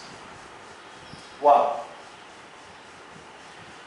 something which comes into being and automatically they continually come to an end. For example, 2017, when you put effort to bring an end to this, even if you don't put any effort to end to this, automatically will come to an end. 2018 came, 2016, 2017 is gone forever.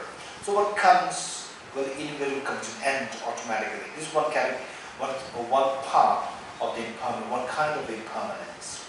Another one is where you put to however much effort that you put, it will never continue, the continuum will never come to an end. For example, our mind never comes to an end. You cannot do anything to stop this. The mind of the human being can come to an end, but the mind, as a mind, will not come to an end. This mind will continue to change. Next slide. It will keep going. You achieve Buddhahood, still it will keep going. Okay, this is one impermanence where the continuum will never come to an end. The first one, continuum will invariably come to an end. Second one, continuum will never come to an end. Third one, the third kind, quite interesting. If you put effort, it will come to an end. If you don't put effort, it will just keep going like this, continue to go ad infinitum. What is that? Our miseries. Our miseries will never come to an end on its own. Only we put effort by cutting the root of the ignorance, which is self-grasping ignorance. Only the root of the miseries, which is self-grasping ignorance, only then the miseries will come to an end. Otherwise, if you don't put effort, don't expect it will come to an end on its own. Never will that happen. It will keep perpetuating. It will keep perpetuating. It will perpetuate. The miseries perpetuate endlessly if you don't put special effort to bring an end to this. Okay. At least there is a hope. If I don't put effort, it's very tiring. Of course, if I put effort, it's one hope. What effort can I put?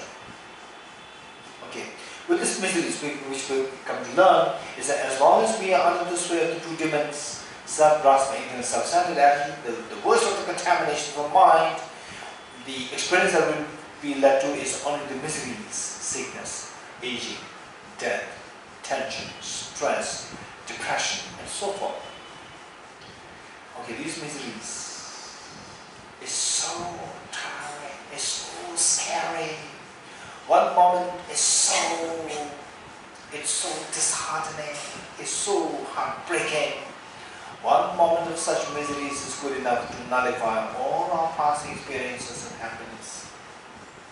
For example, the loss of the near and dear ones, acute pain, loss of someone who is so dear to you, the pain is so acute, whole the world shatters for you, and the whole world turns so gloomy, all past experience of happiness, they are just meaningless. This is what is meant by the suffering and misery.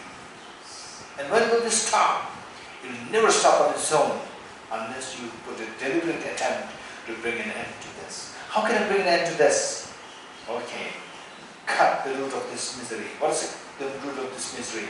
Self-grasping ignorance. How to cut this? Self-grasping ignorance is like darkness. Just as darkness can be eliminated by introducing light, it is only through introducing light with the wisdom that this darkness, self-grasping ignorance can be eliminated. What is that wisdom? How can I introduce this wisdom? Wisdom, by the very definition, is a discerning mind whose apprehension of the object tallies with the reality. What's the reality?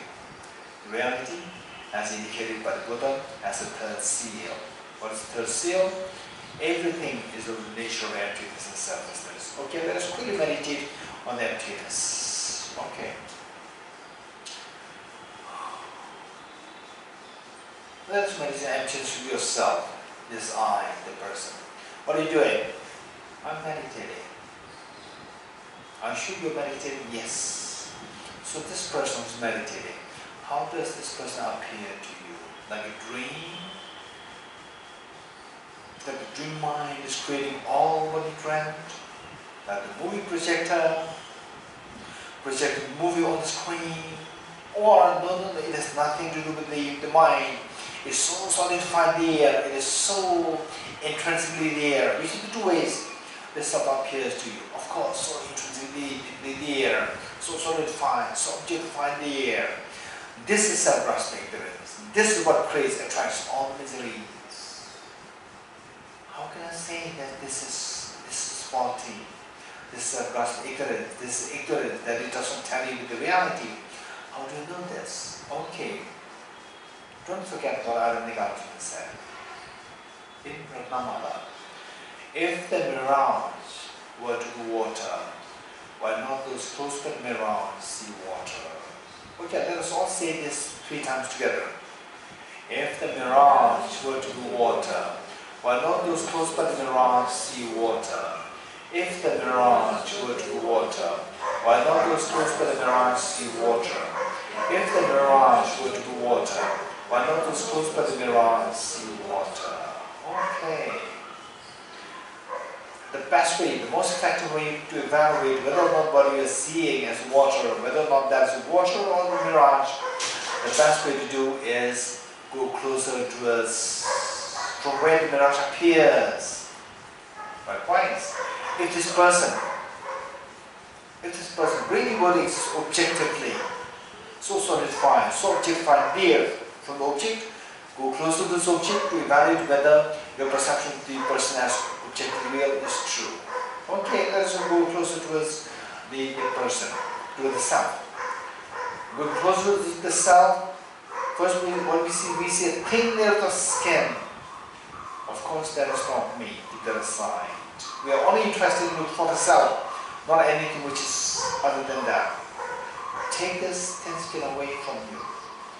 What is it? You feel, you see now the fatty tissues behind that. There's also not you. Behind that you see the muscles, cartilages and so forth.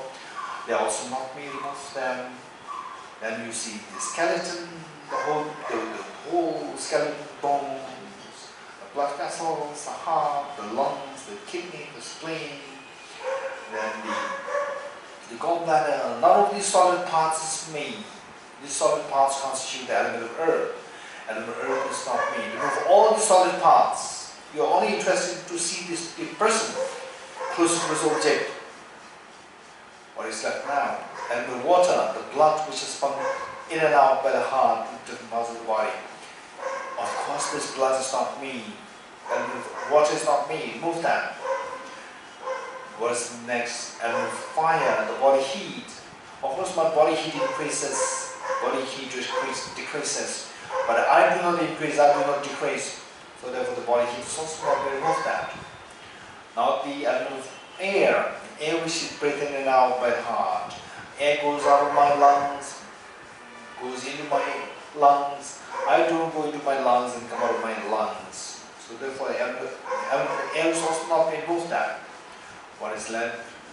Element of space. The space is vacuum in nature. Although my body, I'm made of my body, my mind, my body is made of innumerable atoms. And in the atoms, the space between the electrons and the protons, electrons and the nucleus is far massive, far greater than the space occupied by the electrons themselves and the nucleus itself. So therefore, essentially, our body is nothing but a vacuum in nature. But I am a solid nature. The vacuum, the space is vacuum in nature. So therefore the space also not being moved at. What is left now? Only the consciousness or mind is left. Okay, I'm a male, I'm a female. My mind does not have a gender. Gender is posited on the basis of the body. And people can see me. People cannot see my body, see my mind. So therefore this mind is not me. Move that. What is left now? Nothing is left there. Okay. You have now come too close to this object. Just coming too close to the mirage and the water disappears. You conclude that earlier what was water was illusion. It was just mirage. Likewise. Now you discover that you have come too close to this object. You realize that the person disappears. From this you make conclusion that earlier what was a person, objectively this person is illusion. This person was just a perception. Beyond this perception, the person is empty. Okay, what are you seeing now? I'm just seeing elements. Where's the person? The person is empty. When you say I'm seeing elements, you're seeing the isolated elements. What happened to the person? The person is empty, it's not there. You are discovering the emptiness isolate of the emptiness of the person. Of the two isolates, using the first isolate, grab at the second isolate and abide in this experience, the isolate of the emptiness of the person, the person disappears. Stay in this experience for a while. And this is the third seal, where the Buddha said, everything is of the nature of emptiness and selflessness.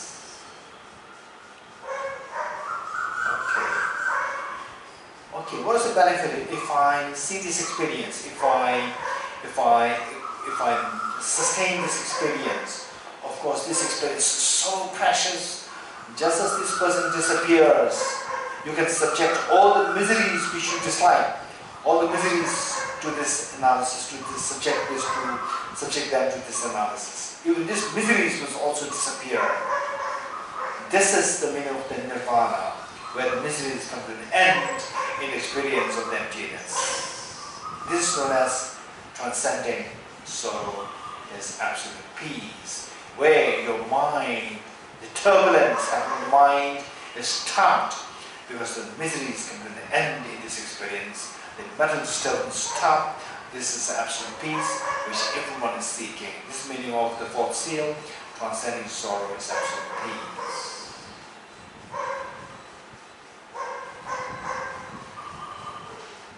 Okay, this peace, anybody who is aspiring to seek this, aspiring for this peace, any mind, your mind aspiring to seek this peace is known as renunciation.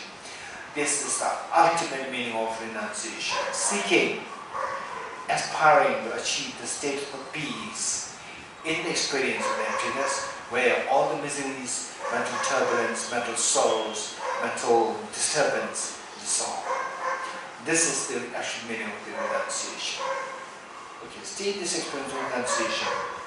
Make a wholehearted aspiration to achieve this state of the absolute peace. That is renunciation. Stay in this experience for a while.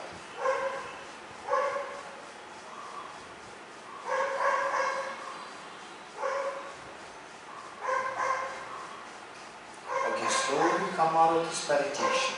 Slowly come out of this meditation.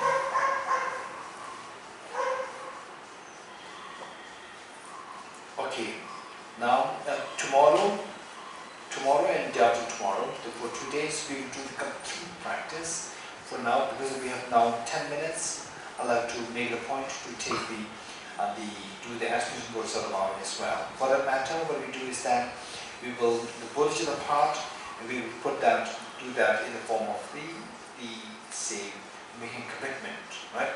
And tomorrow we will do the four vegetables to complement this Bodhisattva practice. Okay. Okay. I'll sit along the commitment of Bodhisattva, and let's wholeheartedly say this. Wholeheartedly say this, the Bodhisattva commitment. And okay, reinforce the visualization of Buddha's Bodhisattvas, so compassionate, so loving, caring, using all the sentient beings. They're so happy, they want to simply watch how you take the aspect Bodhisattva around. And imagine your two parents and all the other sentient beings, your children, everyone with you. You're inspiring them to take part in this taking the aspect Bodhisattva. They're so happy to join you, and you're leading this. Okay, with this mind, let us all make this Bodhisattva commitment so beautiful mind. May I become Buddha for the benefit of all my dear non-sentient beings. May I become Buddha for the benefit of all my dear non-sentient beings. May I become Buddha for the benefit of all my dear non-sentient beings. May I become Buddha for the benefit of all my dear non-sentient beings. It may be superficial, it doesn't matter. Even this is so precious, this is the first step. This is the stepping stone for you to traverse, to actualize the experience of the Bodhisattva. Amazingly precious. Stay in this experience for a while and transform this experience of bodhicitta into a spotlessly white moon dust at the heart. The horizontal sitting at the heart is amazing that we made such a Garisha commitment with Bodhisattva It's amazing. But how can I achieve Buddhahood? How can I achieve Buddhahood? Okay, since time immemorial you have all these infinite time in your hand, but you do not succeed in achieving Buddhahood. How can you say that you can now achieve Buddhahood? Yes, thus far I'm being deceived by the two demons, self-grasping ignorance, self-centered attitude. I thought that these two are my friends. Now I'm disillusioned by these two. I'll never give in to these two things. I'll get rid of these two things. Once these two are got rid of, my Buddha nature will come out. Like the dirt got rid of, the water and the purity of the water comes out. So pure. Likewise, I will exterminate two demons and I'll discover this ultimate treasure of happiness, the Buddha nature within myself, to manifest fully. Amazing. But how will you do this? Yes, it is by applying the remedy of the wisdom of the wisdom of emptiness, complemented by bodhicitta. So what is this wisdom of emptiness? Quickly retrieve the experience of emptiness which you meditated as part of the four seals. The third seal, the part of the four seals. Okay, quickly think about emptiness, meditate on emptiness for yourself. Okay, you are made of 6 elements. Think of the element of earth, water, fire, air, space, and a consciousness. I'm just nothing other than these 6 elements. Beyond these 6 elements, nothing is there as a sound. What are you seeing? I'm seeing 6 elements. Where is this person? Where is this I? It's not there, it's empty. This is not what you are fabricating. This is what you are discovering. This is so precious. See this experience, that this I disappears, that this I is empty in this analysis. This analysis is known as ultimate analysis. In the eyes of the ultimate analysis, nothing can sustain, nothing can withstand such analysis. And this self, this person, this perception, this person also could not stand this analysis. This person is empty. It doesn't mean that the person is non-existent. It's the indication that the person is empty of objective existence. The person disappears. Slowly transform this beautiful mind of this incredible, fearless mind of the wisdom of emptiness into a spotless, clean, white Vajra, vertically sitting on the moon just very hard. Wow, it's amazing. The Mundas symbolizes the conventional bodhicitta, which is a fine remedy to overcome the self-centered attitude, and Vajra symbolizes the ultimate bodhicitta, the non-dual wisdom of emptiness. This is a fine remedy to overcome the self-grasping ignorance and the subtle states. It's amazing. Don't forget, your two parents are there. All the demons and beings are there who are deprived of these two bodhicittas. Yes, of course, with incredible love and affection, because your two parents are all demons and beings. This love and affection, intense love and affection that you have, invokes the Vajra moon in your heart to multiply infinite number of times.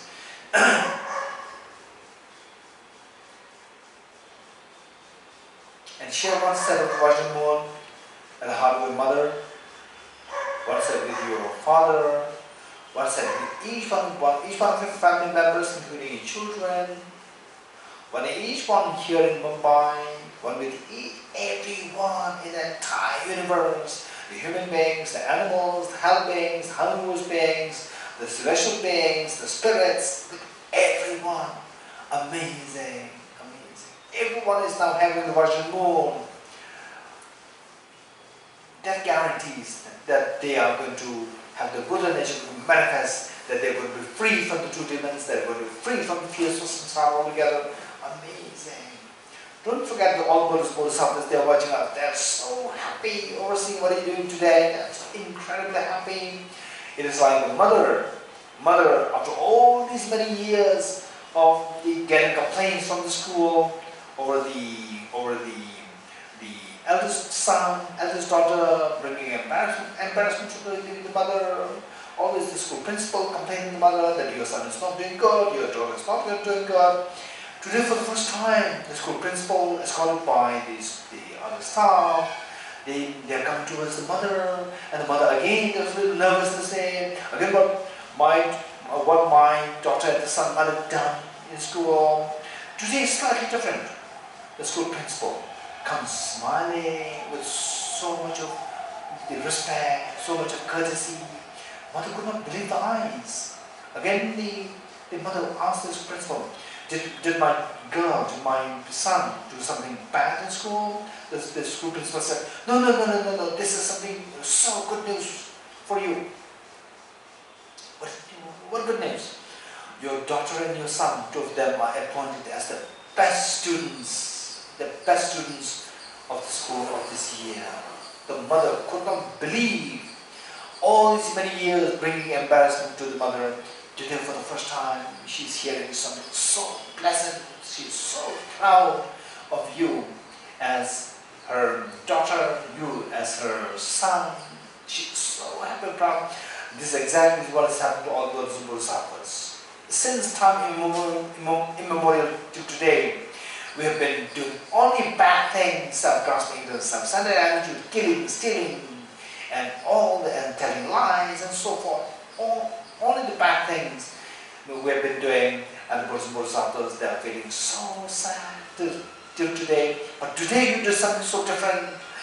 They could not believe their eyes. They are so happy, so proud of what you did today. They are so happy.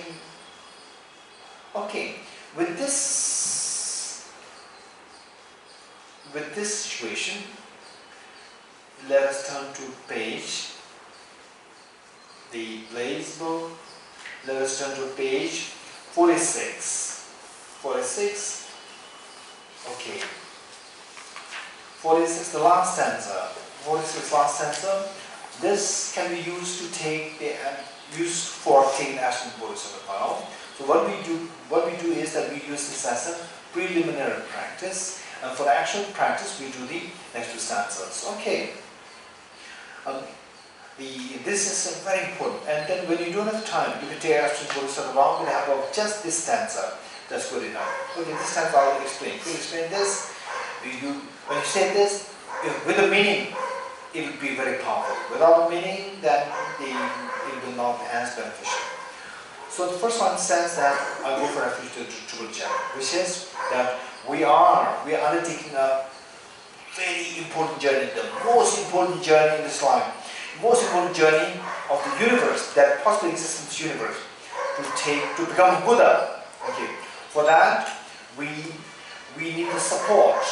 We need the greatest of the support, because if you want to do a huge, massive business, it can be done only with the support of the government. So therefore, likewise, this is an incredibly great journey. For this we need great support. Greatest of the support is the three jewels. So we say, I go for refuge in the Triple Gem, the one. Then this journey, with this support, we have to take the journey. For the journey, the road must be clear. And road is your mind. So the mind must clear the obstacles. So you must clear obstacles. How to clear obstacles from the mind? The best and most effective way is by confessing the negativities. So number 2 says, I confess the negativities individually. And then while the road is clear, but if the car does not have fuel, again you cannot take that journey. So for the car to have enough fuel, our mind is the car. It needs a fuel of the merit. The best way by which to accumulate the merit, enormous merit, in a very easy, short span of time is by rejoicing in the virtues of others. So number 3 says, I rejoice in the virtues of all the beings. Now the road is clear, the car is enough fuel. Where am I going to go? I'm going to go to the land of Buddhahood, the destination of Buddhahood. The 4th line says, I hold the precious Buddhahood in my heart. Okay, so we will take now we will use this as taking the action of Bodhisattva vow. Okay. I go for refuge to the Triple Gem. I confess the negativities individually. I rejoice in the virtues of all the beings. I hold the presence Buddha in my heart. I go for refuge to the Triple Gem. I confess the negativities individually. I rejoice in the virtues of all the beings. I hold the precious Buddha in my heart. I go for refuge to the true religion. I confess the negativities individually. I rejoice in the virtues of all the beings. I hold the precious Buddha in my heart. Okay, the Buddha's Bodhisattva, they're so happy, so proud of you. Over you having taken the aspects of Bodhisattva vow, they're so happy, proud of you. The pride and the happiness that Buddha's Bodhisattva's experience makes the Vajra moon at their heart, the full-fledged Vajra moon, to multiply infinite number of times. Now visualize in mirages like rain shower, they descend to merge with the one that you visualize in your heart, thus blessing it, becoming non-dual and stabilizing this Vajra moon within your heart, the two bodhicittas. Likewise, the same thing happened to the replicas of the Vajra moon from the Buddhist Bodhisattvas. They descend in mirages, they descend like rain shower to merge with one that you visualize the heart of your mother, at the heart of your father, at the heart of each of your family members, including children, at the heart of each and every other sentient beings. It's amazing. This is the greatest gift, this is the greatest offering that you can make to all Buddhist Bodhisattvas. Today you did it. This is the greatest gift that you can give, the offering to all such beings. Today you did that. This is amazing thing. Amazing. Okay. So with this, we will turn to page 47, the second last stanza. So this Bodhisattva practice, in order that you are not separated from this practice, in the future lifetimes, that you meet with this practice, in the future lifetimes, you will say this prayer. This is a very powerful prayer. 3 times. Throughout the future lifetimes, may always be guided by the compassion of Buddha and be able to uphold the true precious Bodhicittas that cross my line. Throughout my future lifetimes, may always be guided by the compassion of Buddha and be able to uphold the true precious Bodhicittas even that cross my line. Throughout my future lifetimes, may always be guided by the compassion of Buddha and be able to uphold the true precious Bodhicittas even that cross my line.